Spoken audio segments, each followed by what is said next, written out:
Hello everyone, welcome to my channel. So guys, आज मैं आपको MSc third semester application of spectroscopy का हम टॉपिक ले रहे हैं, न्यूक्लियर ओवर हाउस इफेक्ट यानी एनओई। ठीक है, तो मोस्ट टाइम टॉपिक है, हमेशा एग्जाम में आता है, आपको कंप्लीट करके जाना है। और चैनल पर नए हैं तो प्लीज़ चैनल को सब्सक्राइब कर दीजिएगा, बेल आइकन प्रेस कर दीजिएगा और अपने फ्रेंड्स को या व्हाट्सएप ग्रुप पे शेयर कर दीजिएगा। ठीक है, चैनल का लिंक, जिससे सभी की हेल्प हो जाए, क्योंकि मैं एमएससी केमिस्ट्री के और सेमेस्टर के यहाँ पर वीडियोस अपलोड करती हूँ। तो चलिए वीडियो को स्टार्ट करते हैं। और अगर आपको ये नोट्स परचेस करने हैं तो उसके लिए भी आप मुझे व्हाट्सएप पे मैसेज कर सकते हैं, डिस्क्रिप्शन पे व्हाट्सएप नंबर शेयर कर दिया है। तो चलिए आगे देखते हैं। तो एनओई को अमेरिकन फिजिक्स अल्बर्ट ओवरहाउसर के थियोरिटिकल वर्क से डेवलपेड किया गया। ठीक है, मतलब कि इसके जो वैज्ञानिक थे, ठीक है, साइंटिस्टिक थे, वो क्या थे? American physics. ठीक है, मतलब कि एक फिजिक्स के क्या थे, साइंटिस्ट थे, उनका नाम था अल्बर्ट ओवरहाउस। के नाम पे ही क्या ये थ्योरी दी गई है। ठीक है, तो इसको क्या कहा है, थ्योरिटिकल वर्क से डेवलप किया गया है। अब इन्होंने 1953 में प्रोपोज किया कि कैल्टिन मेटल्स कंडक्शन इलेक्ट्रॉन पर माइक्रोवेव इरेडिएशन द्वारा न्यूक्लियर स्पिन पोलराइजेशन को बढ़ाया जा सकता है। ठीक है, क्या कहा इन्होंने कि कैल्टेन मेटल्स कंडक्शन इलेक्ट्रॉन पर माइक्रोवेव इरेडिएशन द्वारा न्यूक्लियर स्पिन की जो पोलराइजेशन को हम बढ़ा सकते हैं। ठीक है, इन्होंने ये थ्योरी दी थी। आगे देखते हैं। इलेक्ट्रॉन न्यूक्लियर इन्हेंसमेंट की प्रेडिक्टेशन ओवरहाउजर द्वारा 1953 में T R Carver and CP Slichter के लिमिटेड पर किए गए एक्सपेरिमेंट से की गई है। ठीक है, मतलब कुछ ही लिमिट्स में ये एक्सपेरिमेंट किए गए थे, उनके द्वारा ये थ्योरी हमें प्राप्त हुई है। अब एक general theoretical basis and experimental observation HF molecule में ओनली वन न्यूक्लियर स्पिन से जुड़े ओवरहाउस इफेक्ट को आयोनिकल सलमोन द्वारा 1956 में पब्लिश किया गया। ठीक है, और पब्लिश किसने कहा किया? इओनिल सलमोन ने। ठीक है, आगे देखते हैं। तो एनोदर कैरलियन प्रारंभिक एक्सपेरिमेंटल ऑब्जर्वेशन 1963 में काइसर द्वारा यह शो करने के लिए एनओआई का यूज किया गया कि कैसे स्केलर कपलिंग कांस्टेंट के रिलेटिव सिग्नल्स को डिटरमाइन करने के लिए नियो का यूज किया जाता है। ठीक है, ठीक है, नोई का यूज किया जाता है। ये शॉर्ट में दिया गया है, इसका नाम क्या है? Nuclear Overhauser effect. ठीक है, पर देखिए यहाँ पर इतने सारे वैज्ञानिकों का नाम दिया गया है, लेकिन सबसे पहले इंपॉर्टेंट कौन है यहाँ पे? अमेरिकन फिजिक्स है, अल्बर्ट हाउजर। ठीक है, आपको ये नाम यहाँ रखना है, याद रखना है कि जब न्यूक्लियर ओवर हाउजर इफेक्ट का जब बारी आएगी तो आपको वैज्ञानिक नाम अगर पूछा जाएगा या आपको लिखना है तो आप किसका नाम लिखेंगे? अल्बर्ट ओवर हाउस का। ठीक है, क्योंकि उन्होंने सबसे पहले इसकी स्टार्ट किया था। ठीक है, जो स्टार्ट करता है उसी के बारे में बाद में तो सब इसको शेयर करेंगे, जो भी इसके बारे में रिसर्च करेंगे, लेकिन जो जिसके माइंड में जो आता है या जो स्टार्ट करता है उसी का वैज्ञानिक नाम मेन होता है। ठीक है, इसलिए हम उसका ही लिखेंगे। अब आगे देखते हैं। अब एनएमआर स्पेक्ट्रम में स्पेक्ट्रिकल लाइन को एनर्जी लेवल के बीच में ट्रांजिशन के लिए आवंटित यानी असाइन किया जा सकता है। इन दिस स्टडी यानी इस अध्ययन में एक ऑर्गेनिक मॉलिक्यूल में प्रोटॉन की वन पॉपुलेशन के रिजोनेंस को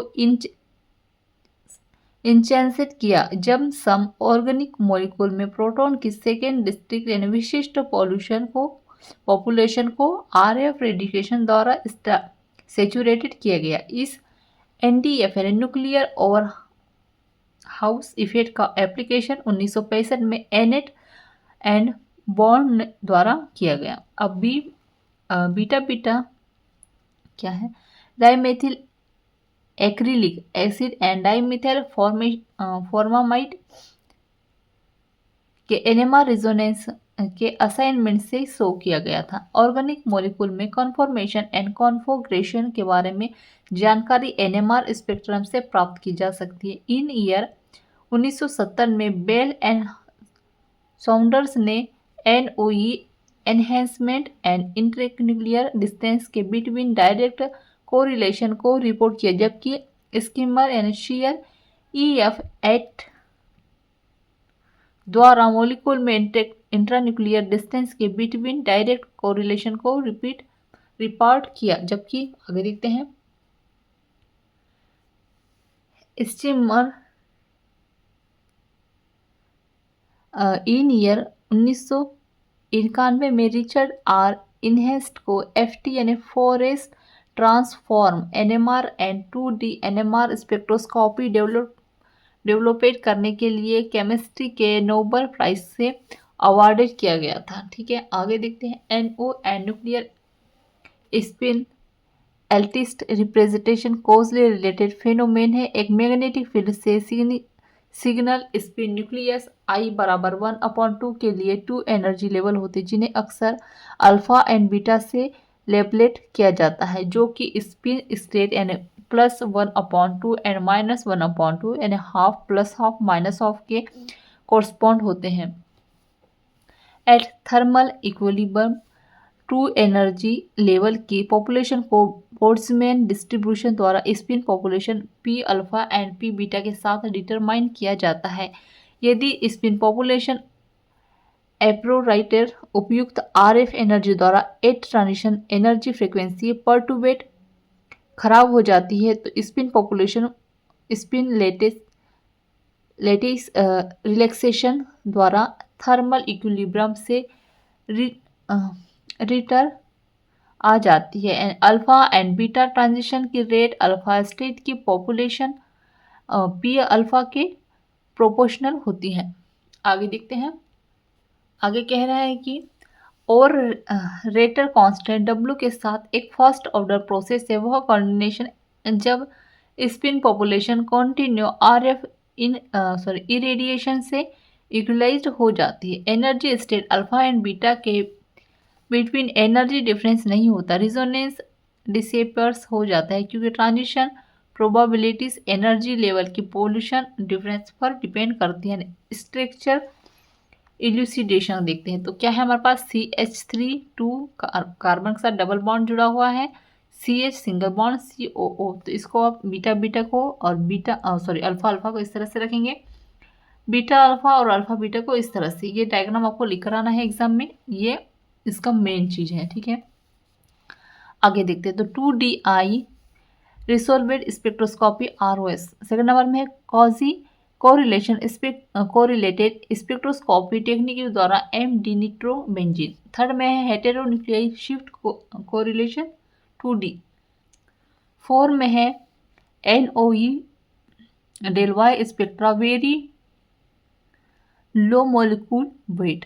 5 नंबर में है HETOR स्पेक्ट्रा। आगे देखेंगे, आगे है CH3 H3C, सेम ही चीज़ें हैं, यहाँ पर है हाइड्रोजन और ये COOH। ठीक है, ये अल्फा है, ये अल्फा कार्बन है, ये बीटा कार्बन है। तो बीबीम डिमिथाइल एक्रिलिक एसिड यहाँ पे दिया गया है।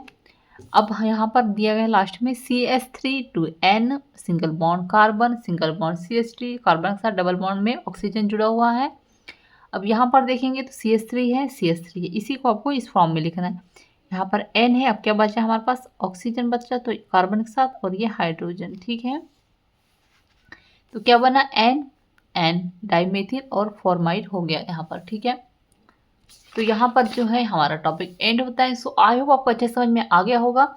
यहाँ से आप कुछ चीज़ें स्किप कर सकते हैं, मैं आपको बता रही हूँ। ठीक है, अब मैंने पूरा लिख दिया है यहाँ पे, क्योंकि नोट्स हमको पूरे ही लिखने होते हैं। अब यहाँ से आप क्या कर सकते हैं, आप ये थोड़ा ये जितना भी है ये यहाँ से आप इतना लिख लीजिएगा नोट्स अगर आप कंप्लीट करेंगे। और फिर यहाँ से इतना आपको लिखना है तो आप इस तरह से लिख सकते हो, और इन सब चीज़ों को आप यहाँ से छोड़ सकते हैं। ठीक है, फिर आपको यहाँ से आप इस चीज़ को आप पढ़ना है तो पढ़ सकते हैं। उसके बाद में आप सैचुरेटेड इलूसिडेशन के बारे में यहाँ पर इसके बारे में बता सकते हैं। ठीक है, और अगर काफ़ी ज़्यादा लॉन्ग आ जाता है, ठीक है, तो आपको क्या करना है, जितने भी यहाँ पर वैज्ञानिक नाम और जिसकी थ्योरी दी है रिलेटेड, ऊपर आप रिटर्न में लिख सकते हैं। इसको एक बार आप पढ़ लीजिएगा और फिर आप मेन चीज़ों को याद कर लीजिएगा, बाकी चीज़ों को आप अपने मन से लिख सकते हैं। ठीक है, जैसे कि एक बार पढ़ेंगे तो आपको थ्योरी अच्छे से याद हो जाए, काफ़ी इजी सी थ्योरी है। ठीक है, आगे देखते हैं। तो यहाँ पे जो है हमारा टॉपिक एंड होता है। सो आई होप आपको अच्छे समझ में आ गया होगा। सो प्लीज़ चैनल को सब्सक्राइब कर दीजिएगा, बेल आइकन प्रेस कर दीजिएगा, कमेंट में ज़रूर बताइएगा नोट्स कैसे लगे, और एमएससी केमिस्ट्री ऑल सेमेस्टर के नोट्स परचेस करने के लिए आप मुझे व्हाट्सएप पे मैसेज कर सकते हैं। डिस्क्रिप्शन में व्हाट्सएप नंबर शेयर कर दिया है। Thank you.